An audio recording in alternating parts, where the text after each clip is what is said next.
Hi guys.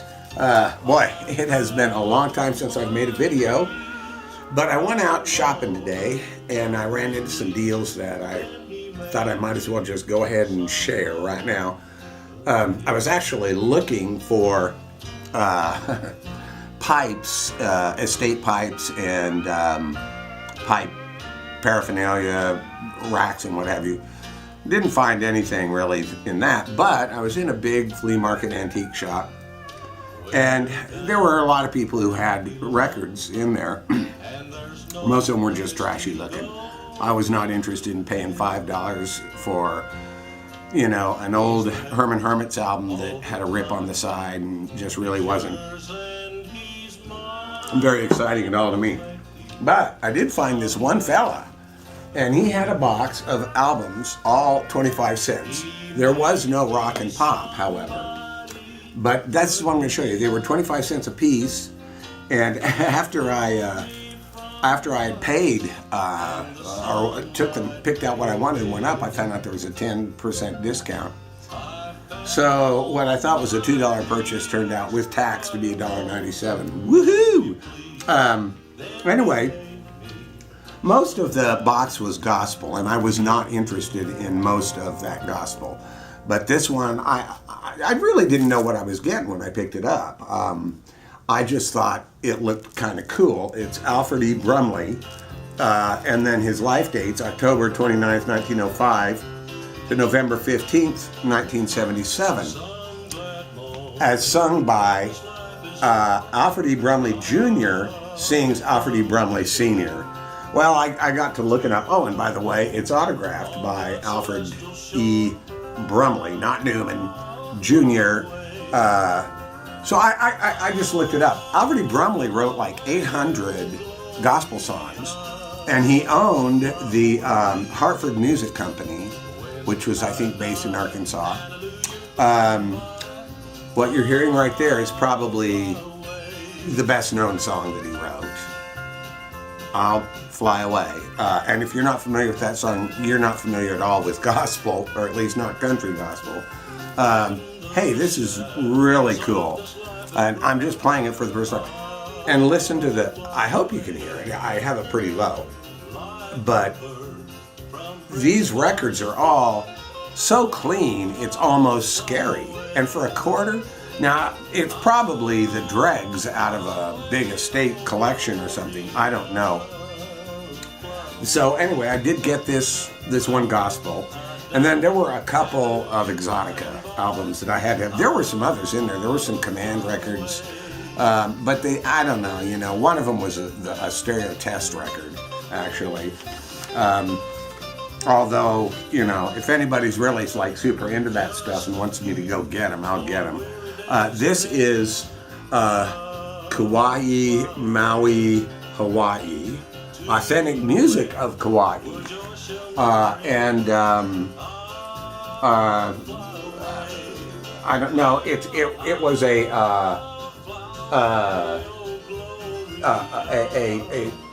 market Maiki Records. Anyway, it's a promotional thing from Hawaiian Airlines, holder of the World Safety Record. Originally sold for $3.25, so I got $3 off, plus 10% of that, plus another 2.5 cents. I don't even see a year on it, but I'm guessing, just from the thickness of it and everything, maybe 60s. 60s actually would be, well, $3.25. And it was sold at the Navy station. I don't know. I'm not sure. It's just really thick and heavy. By the way, Alfred E. Brumley Jr. made an album of gospel music with Merle Haggard, which I thought was pretty cool. I found that out while I was doing a little stuff. And then we have this one on Crescendo Records. Charles Kaipo Miller Serenaders from the Royal Hawaiian Hotel. Here again, I'm not seeing dates on any of these. It also sold apparently for $3.25, and it's on Crescendo Records. So that's that. There were some very nice classical records, and I grabbed those that were, there were a few that were actually kind of rough, but just to give you an example, nothing on Deutsche Grammophon though, in case anybody's gonna get, like really excited. This one, Fritz Reiner and the Chicago Symphony, Dvorak's New World Symphony, or Symphony from the New World is actually the title of it, or Symphony Number 5 in E minor if you really want to get down there. And this is a true stereophonic record. But look at this. Look at this. Heavy, nice, good solid vinyl. And spotless. Absolutely spotless. Whoever owned these was a good boy. So I got that, and that's on RCA Victor Red Seal. This is Angel, Sir Thomas Beecham, who I kind of think he's sort of cool, although he was kind of a trip, really, with Royal Philharmonic Orchestra doing Rimsky-Korsakov's Scheherazade,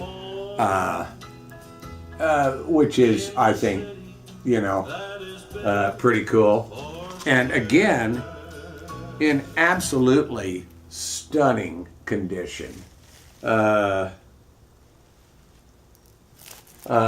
there's a little picture of Nijinsky in his favorite role as a slave in Scheherazade. I don't know if you got a good picture of that or not.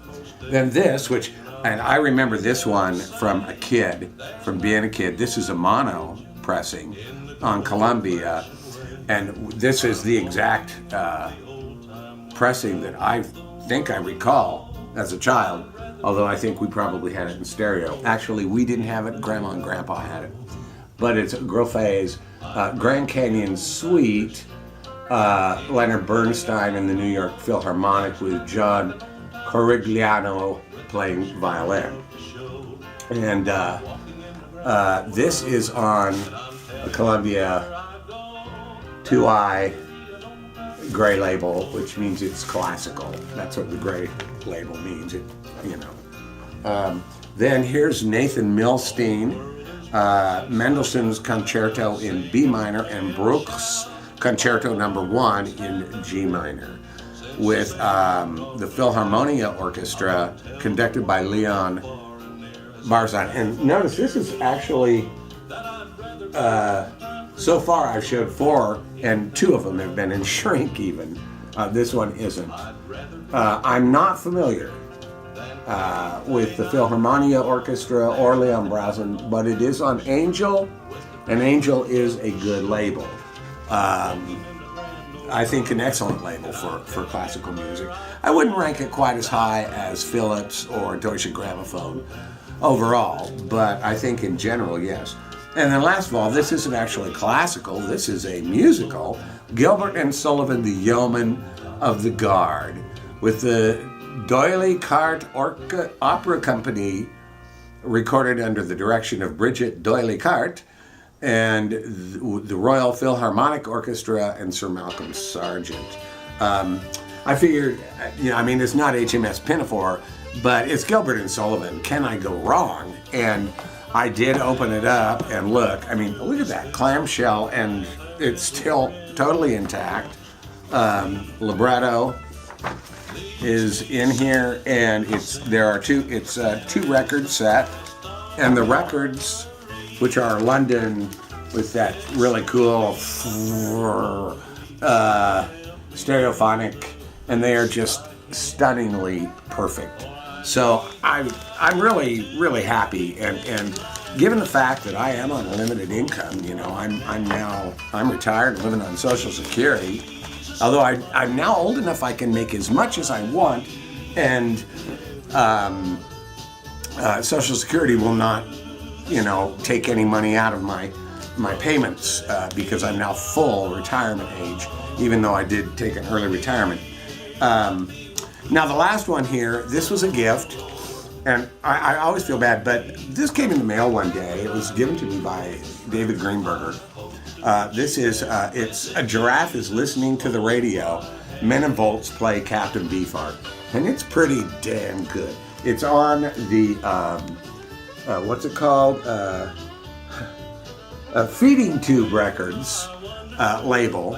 And it covers some pretty good stuff. Electricity, Moonlight on Vermont, Dr. Dark, The Spotlight Kid. Nowadays, a woman's gotta hit a man. Ode, Talix, Clear Spot, Grow Fins, Lick My Decals Off Baby, Steal Softly Through Snow, and Abba Zabba. And really gives some good historical stuff. And for that alone, for me, it's really worth it. I've always known that Men and Volts began as a band with the intention of being a Beefheart tribute band. And I think they played maybe 2, 3, maybe even 4 shows before they kind of sacked that and started working on doing their own original material, some of which, in particular, Phil Kaplan, I think, had already done. Phil Kaplan's a very interesting guitarist. He has a mixed interest in Delta blues and the music of India. And he's even invented his own instrument. It's called a guitar ode, which is a cross between an electric guitar and an oud. And he has a band called Bangalore, and he does a lot of interesting things in and of his own right. As of course, do I need to talk about David Greenberger? If you don't know why I say that, there are a few people in here who never did not stay with the band, including Brian Frank, who was a guitar player, Grant Wine, Greg Selker, and a fellow named Tom Hall. But this is a combination of studio and live recordings, and it's a historical document, if nothing else. And I've got everything, but there's one album called Cheer Up that I still, the last time I saw it, it was only issued as a CD, and it was like $20. And you just don't run into it very often. It's on 50 Gazillion Watts in the Hands of Babes, which was, that comedian. Oh gosh, why am I going blank? It doesn't matter. That's all I've got to say, and this is all I've got. Reading, I have been reading a lot of Naguib Mahfouz. He is an Egyptian author. I'm not sure if he's living. At the time that this book was published in the 2000s, he was in his 90s, living in the Nile. This is our stories, their original stories, but based on or stories of ancient Egypt, and they're really good. This book, Akhenaten, Dweller in Truth, I found a little bit of a slog to get through. I was not caught up in it. Every chapter is the same story, just being told by a different individual, and but it's about Akhenaten and Nefertiti. This book, which I just finished, is much more in the vein that I think his greatest writing is. This is called the Harafish, which is Egyptian for basically riffraff. And I'm not really sure when it takes place. It does mention hotels towards the end of it. So, but it covers generations of a family. His greatest work probably is called the Cairo Trilogies, and if you're interested in reading his work, I would start there.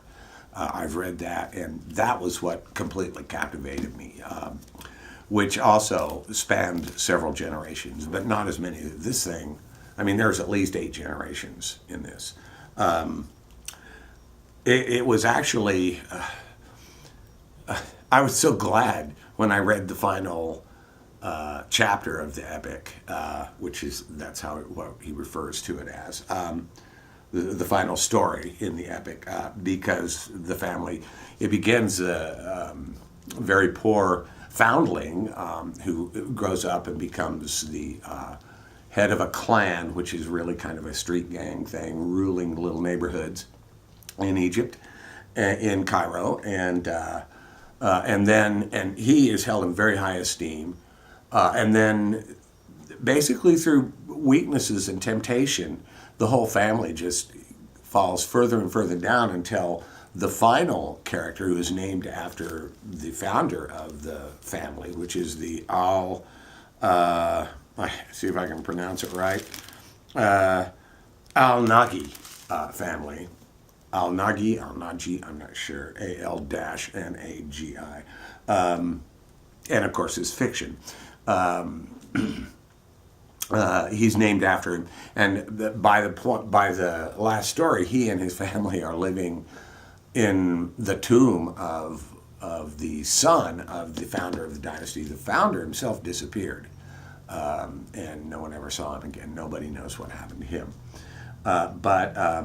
And then he, however, redeems the family and puts the clan, or I believe that's what they called it, back in the hands of the Harafish, and insists that things be done, that justice and peace and love, and not exploitation and oppression and so forth are. They kind of redeemed it all. It kept getting worse and worse with each generation in the family, and I was like, oh my God, this is really a dark view, but I loved the redemption at the end. He also wrote another book, and just to make sure I say it right, that I have read. He's written several. Midak Alley, which again, it's it's a shorter novel about I don't know, about the length of Akhenaten. Fantastic. This guy's a great writer. It takes a little bit of adjustment because though they're translated into English, they're written in Arabic, and you are immersing yourself in the Arabic, and in part that involves, of course, Islam. I'm not sure which branch, but absolutely beautiful books. One of the greatest writers I have run into in a long time. So there's a bonus for you, and I still don't think I've gone nearly as long as I ordinarily do. I'm done. Bye-bye.